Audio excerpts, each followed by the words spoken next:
Como prometi, quero contar por que viemos morar em São Paulo. Foi porque o Gentil quis entrar na IAD, Escola de Arte Dramática. Assim, ele veio um ano antes, início de 62, e eu fiquei em Sorocaba com o Décio Amena, que era a nossa anja do lar. Eu tive que substituir o Gentil no grupo de teatro do SESI. E como diretor, ele tinha um salário que ajudava muito nas despesas da casa. Gentil sugeriu que eu montasse a Casa de Bernarda Alba de Garcia Lorca. Eu fiquei entusiasmada. Mas como dirigir se eu nunca tinha feito isso? O Gentil me ajudou. Aos sábados, quando vinha nos visitar, marcava a peça e dava oportunos conselhos. A peça estreou naquele ano em que eu fiquei sozinho em Sorocaba, ou seja, só com o Décio e a Mena. Uma montagem bem sucedida, minha primeira direção, e me deu confiança para mais tarde, em São Paulo, dirigir tantas outras. Quando fomos para São Paulo, o Gentil, o Décio, a Mena e o cachorrinho, que agora não me lembro mais o nome dele, eles levaram a mudança de caminhão alugado com motorista. Eu fiquei para fazer a faxina de entrega da casa e depois ir para São Paulo de ônibus. Passamos a morar num apartamento da rua Joaquim Nabuco, número 115, no Brás. Esse apartamento era do nosso amigo Cunha, que deixou o apartamento para nós e foi morar com a irmã Cecília. E passamos a ser vizinhos por 5 anos. E aí começamos nossa vida de casados, morando na capital. Já tinha morado nessa cidade antes e adorava viver nela. Durante um ano, o Adir veio morar conosco para ser companhia do Décio e levá-la à mesma escola em que ele também estudava. Ele no ginásio e o Décio no pré-primário. Comecei a trabalhar no IAPI da Avenida 9 de Julho e no fim da tarde, de segunda a sexta-feira, eu ia à Escola de Arte Dramática. Ainda bem que o doutor Alfredo Mesquita, dono da escola, oferecia uma sopa e um pedaço de pão para todos os alunos, esfomeados ou não. Fiquei encantada com a escola. Os professores eram sábios, mestres, que me ajudavam a abrir caminhos para um novo mundo, admirável. Os professores eram muito exigentes.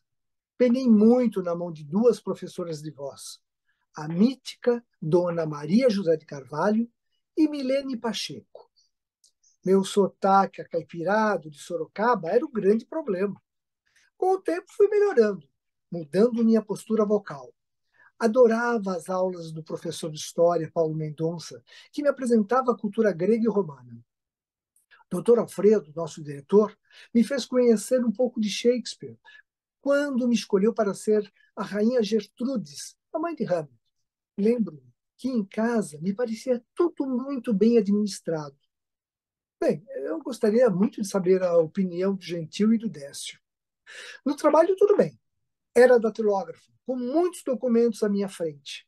Um dia um colega me disse: tem um homem aí na porta perguntando por você. Era papai, que foi me visitar. Pedi licença ao chefe e saí com ele para tomar um cafezinho. Papai sempre fazia isso. Onde quer que eu estivesse, ele ia verificar se eu estava mesmo bem naquele lugar. Esse era o Zuzu, amado pela mulher, minha mãe, e por todos os filhos.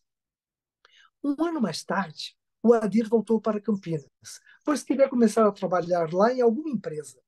Eu coloquei o Décio no grupo escolar Romão Puigari, pois ele já estava com 7 anos e precisava iniciar o curso primário. Pedi transferência para um posto do IAPI, bem perto da escola. Eu o levava à escola e podia, na meia hora de lanche fornecida pelo posto, ir até o grupo escolar para ver como ele estava. E estava bem. Já não precisava mais de tantos cuidados. Acho mesmo que ele voltava sozinho, ou eu o levava para casa. Depois dirigia-me ao Teatro Maria de la Costa, onde eu estava na época participando com um pequeno papel na Sapateira Prodigiosa, de Garcia Lorca, dirigida por Osmar Rodrigues Cruz, diretor do Teatro do SESI, padrinho do Gentil desde Sorocaba. Voltando agora para o teatro profissional. Imaginem a minha surpresa quando tive que tirar a carteira profissional para ser registrada pelo SESI. que me pagava um salário.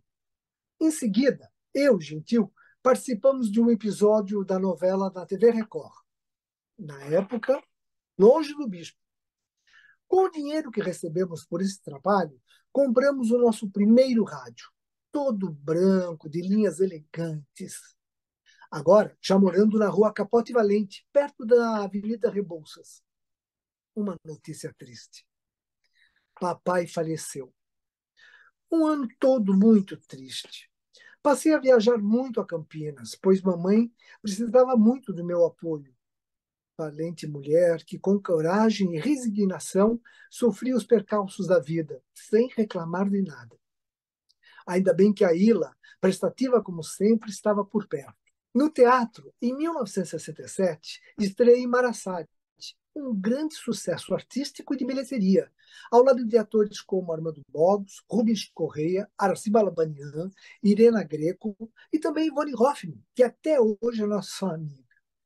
O Adir voltou a morar em casa, agora para trabalhar como secretário e depois administrador da companhia de Ademar Guerra, nosso diretor. Com essa peça, fomos para o Rio de Janeiro, onde ficamos por um mês. Décio, sob os cuidados de Gentil e da Nerilza, nossa nova empregada depois da Mena, crescia na escola, na natação e nas aulas de judô. Eu acho que foi nessa ocasião que meu sogro Antônio Gentil faleceu. Quando voltamos do Rio, já tivemos que fazer as malas para uma temporada de 20 dias em Porto Alegre, Rio Grande do Sul. Fomos de ônibus, uma viagem de 22 horas de estrada.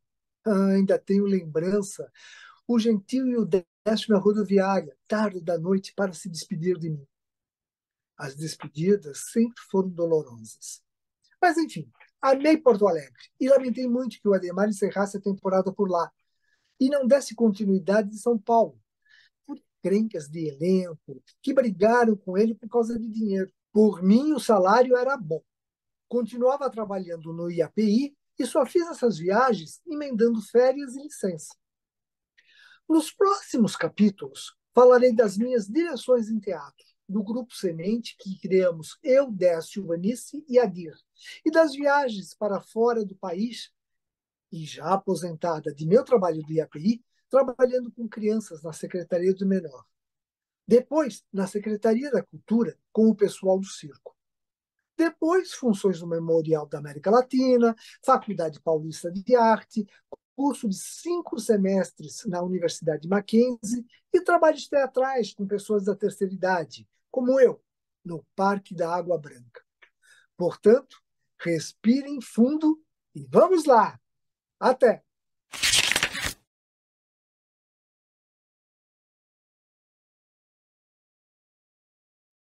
Foi uma decisão fabulosa quando resolvi ir a Nova York para melhorar meu inglês.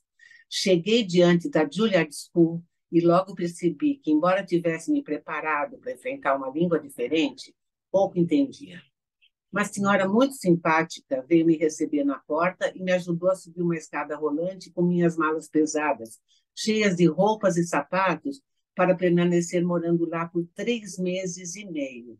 O curso de verão para English Second Language terminava em meados de agosto de 2004. Ela me levou ao escritório e me apresentou ao diretor. Era um domingo e não havia nenhum aluno na escola.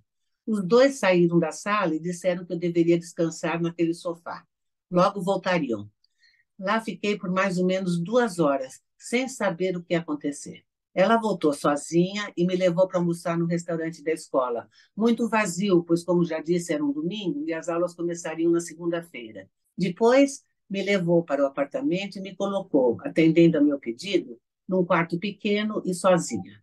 8 moças morariam lá em 4 quartos, 2 em cada um, e havia 3 banheiros com chuveiro para todas nós. Naquele dia, só saí de tardezinha procurando um telefone público para ligar para casa.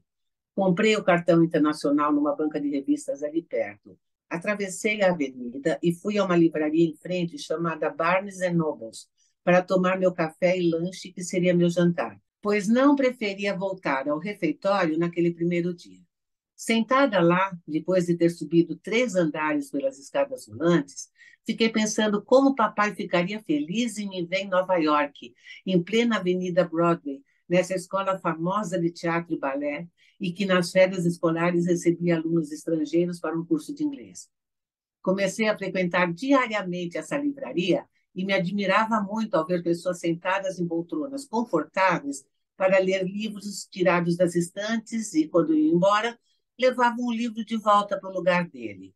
Alguns alunos deitavam no chão e dormiam com o livro aberto em suas terras. E ali ficavam quanto tempo quisessem, sem ninguém os incomodar. Essa livraria ficava aberta 24 horas por dia.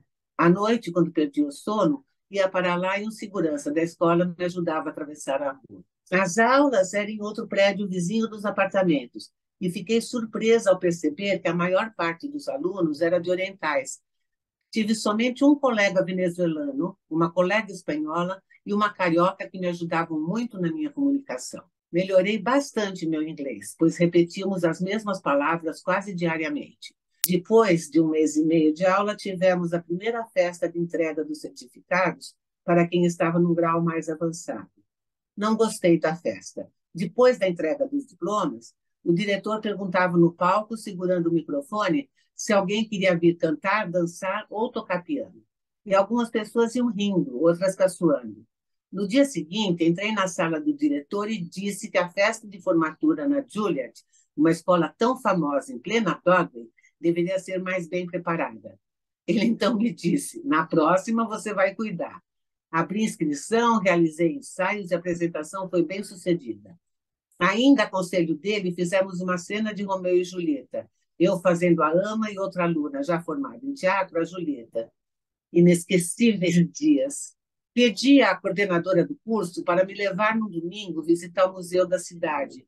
E ela ficou espantada com a minha solicitação, querendo saber o porquê eu estaria interessada em conhecer tal museu. Eu lhe disse que queria saber como foi a história de Nova York desde o seu início. Ela gostou tanto da ideia que mais tarde promoveu uma aula aberta no museu e levou todos os alunos. Fui de novo. Arthur, o diretor, começou a me dar dicas do que fazer durante o dia depois das aulas. Conheci muitos lugares, como uma igreja chamada Trinity, que existia desde o tempo que os holandeses chegaram, os primeiros povos da Europa. A igreja fica perto de Wall Street, que assim foi chamada porque havia uma cerca separando os índios que ali negociavam com os estrangeiros.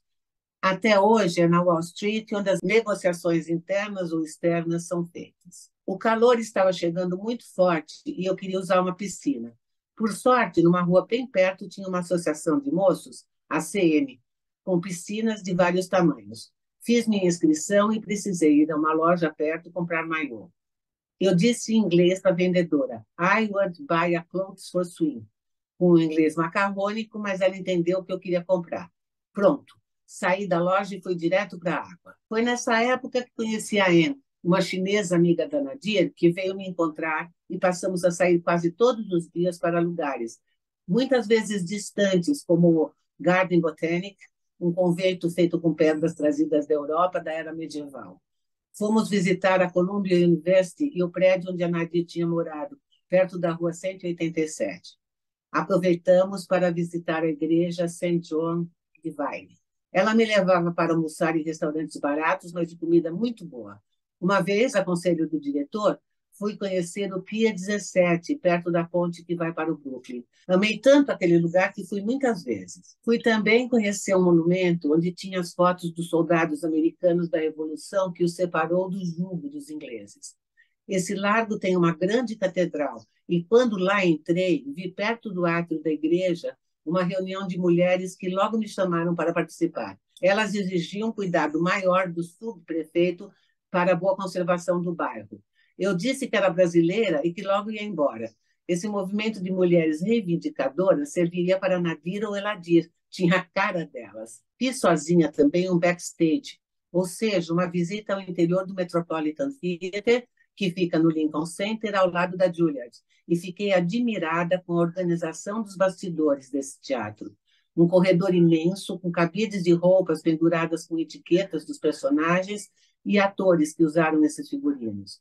Em frente, os camarins que podíamos espiar pelas portas. O salão de cenário ficava no porão, onde podíamos ver, através de parede de vidro, os cenotécnicos construindo cenários que eram transportados por um grande elevador até dentro do palco.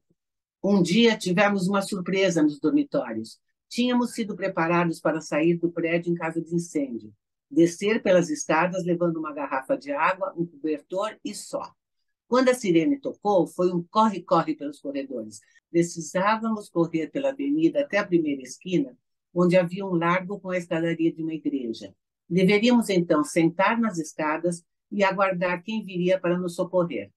Logo chegaram alguns funcionários do Corpo de Bombeiros para dizer que era apenas uma simulação para ver como nos portaríamos se de fato houvesse um incêndio. O tempo passou depressa. Consegui alcançar o diploma no nível avançado e meu inglês estava mesmo muito bom. Pena que, voltando ao Brasil, e pela falta do uso da língua inglesa, fui perdendo a fluência. Mas, mesmo assim, foi fabuloso ter ido para lá por tudo que vi e aprendi.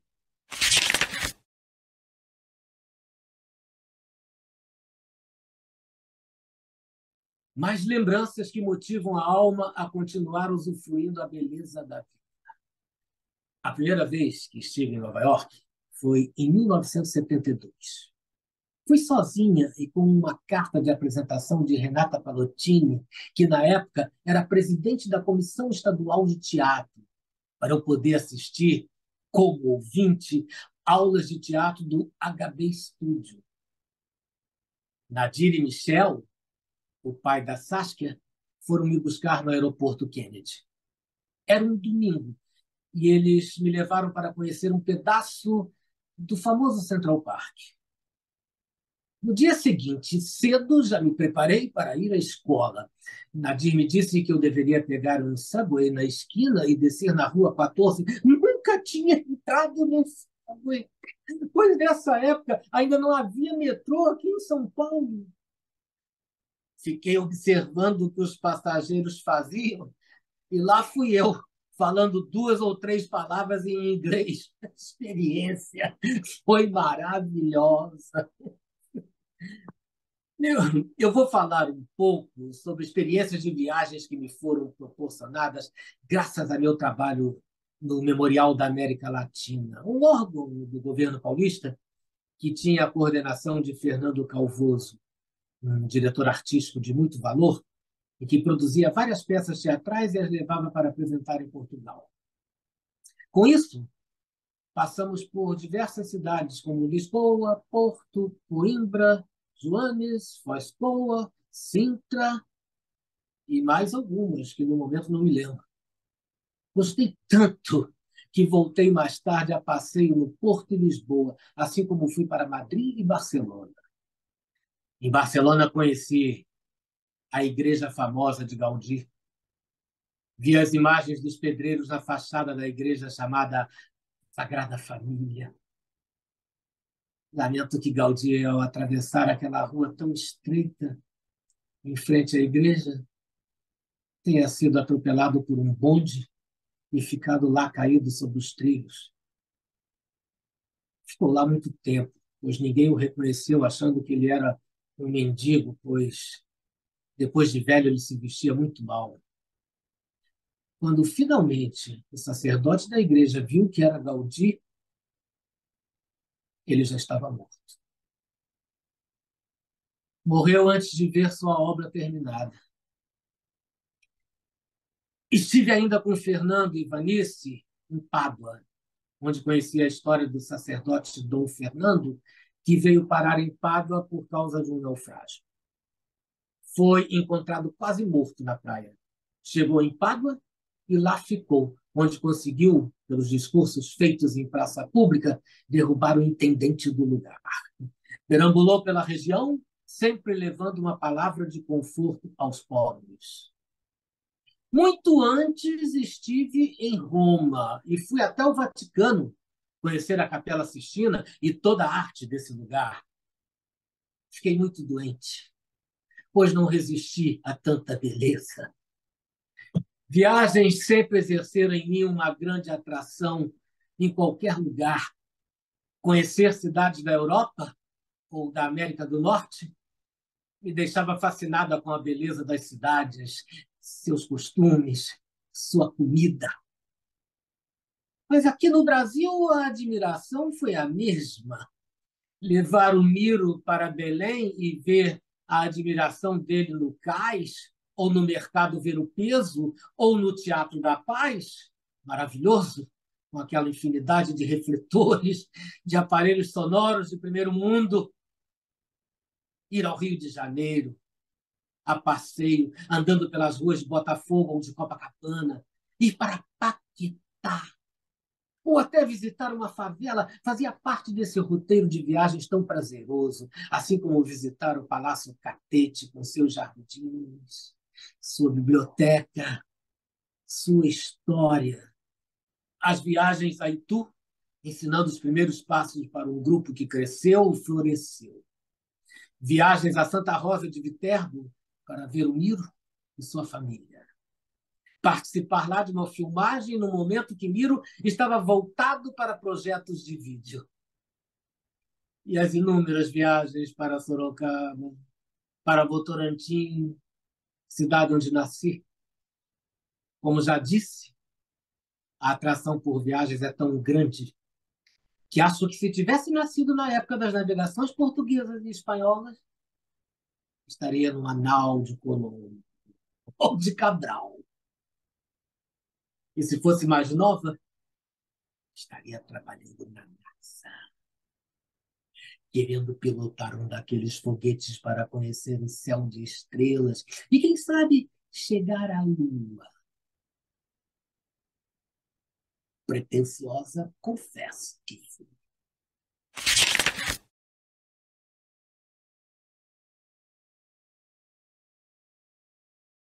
Andando pelas ruas perto da casa do Paulo, um amigo querido que sumiu da minha vida, encontrei uma feira que tinha de tudo, desde verduras, frutas, lojas de roupas e de sapatos, até um piano que podia ser tocado por quem quisesse e se soubesse tocar. Estranhei muito. Em outro dia, fui visitar o cemitério Père Lachaise e fiquei emocionada ao encontrar túmulos de personagens que conhecia da história universal. Quando cheguei em casa, o Paulo me perguntou da máquina de bater fotos que ele me emprestou. Tinha deixado em algum túmulo do casal Alberto e Heloísa. Como conhecia a história deles, chorei muito e tão emocionada fiquei que larguei a máquina em cima daquele túmulo, lavado com minhas lágrimas. Paulo me assustou quando disse, brincando, que aquela máquina tinha o valor do meu apartamento em São Paulo, na Capote Valente. Riu muito da minha cara. Era brincadeira. Comprei outra numa banca de jornal na esquina da casa dele e tudo ficou certo. Outra vez dormi no metrô e fui parar, sabe Deus onde. Desci, não tinha telefone na rua. Vi por uma vitrine um salão de cabeleireiro. Bati na porta e pedi para usar o telefone, contando para uma moça no inglês macarrônico. Ela deixou. Chamei o Paulo, dei o nome da rua e ele me disse: é como se você estivesse em São Paulo, na Capote Valente, e fosse parar em Santo André. Em outra andança pelas ruas do bairro, encontrei um cartaz na porta que dizia École de Théâtre. Sem dúvida nenhuma, desci para assistir uma aula. Falei para o professor que era uma atriz brasileira. Ele pediu para que eu declamasse alguma coisa em português. Eu, nervosa, não lembrava de nada. Mas alguns segundos depois lembrei que, num teste, a famosa Sarah Bernard, ela mesma numa situação, declamou o hino nacional francês. Fiz a mesma coisa. Declamei a primeira parte do hino nacional brasileiro. Gostaram muito. Bateram muita palma e fui convidada para entrar no grupo e fazer parte do elenco, pois o diretor ia montar a Celestina de Fernando de Rojas. Não pude aceitar, tinha que voltar para casa em São Paulo, onde me esperavam meu marido, Afonso Gentil, e nosso filho Décio. Eu estava morrendo de saudade dos dois e já estava na hora de voltar para casa. Paulo não me deixou voltar, pois a tia dele chegou e queria viajar comigo para a Itália. Ela me levou para Veneza e Firenze. Íamos sempre de trem, pois tínhamos uma passagem chamada Aeropass, que dava direito a atravessar a Europa de trem. Fomos às duas cidades italianas e me senti amparada por ela, que conhecia tudo. Um dia, ao voltar a Paris, tínhamos de fazer uma baldeação no meio do caminho. No guichê me informaram que a baldeação para o trem que nos levaria a Paris só passaria às 4 da manhã. E era só 10 da noite. Sentamos num banco e eu deitei no colo dela, que me cobriu com seu enorme casaco, uma vez que eu só tinha um balãozinho vermelho que aquecia muito pouco. Apesar do frio, adorei essa viagem.